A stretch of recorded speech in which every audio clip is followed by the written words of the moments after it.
Yesterday I found out that you had called my cousin. You told him you had come to meet me because he had asked you to. And maybe you were right. Maybe you came, you sat across from me, you looked at me and still felt nothing. And what could you do if your heart had already made its decision? I remember that conversation, the moment I realized that loving you might mean letting you go. And I knew what that would cost me. I knew I would break, I knew I would cry, I knew something inside me would never be quite the same. Because losing you wasn't a small loss. It was the biggest loss I have ever had to accept. But if letting go was what you truly wanted, then maybe loving you meant respecting that, even when it destroyed me.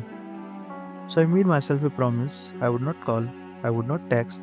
You had asked me for a few days, and I promised myself I will give you those days until the 17th. I don't know why that day stayed in my head. Maybe because somewhere inside me I was still holding on to the smallest possibility that when the 17th came, maybe I would be allowed to say something. Maybe just once. Maybe enough to say, I'm sorry. Maybe enough to say, I understand now.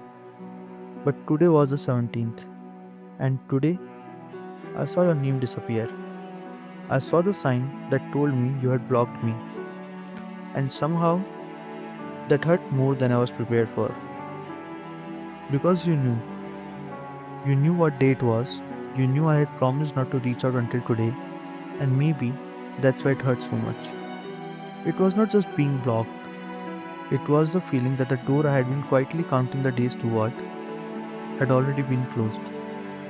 And I hate that I feel angry. I hate that somewhere inside me there is a voice saying, how could you do this?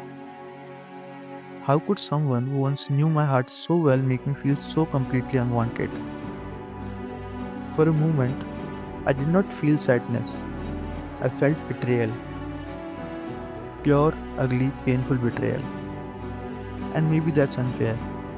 Maybe you had your reasons. Maybe blocking me was simply your way of protecting your peace. Maybe it was not meant to hurt me at all.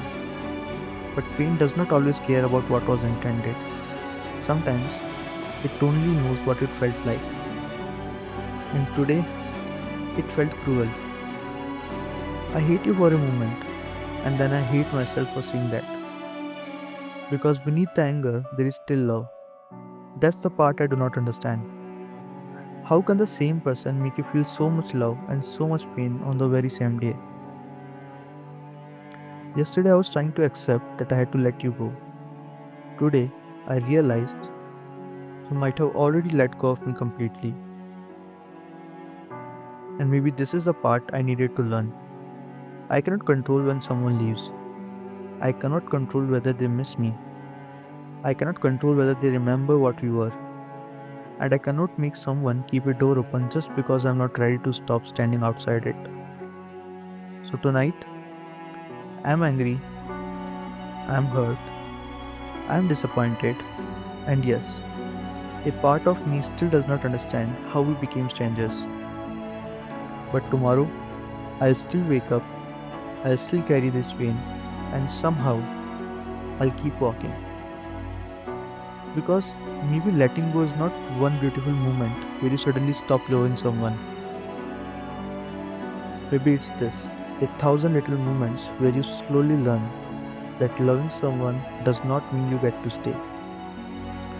And today, for the first time, I am beginning to understand that sometimes the hardest goodbye isn't the one they say, it's the one they make you understand without saying anything.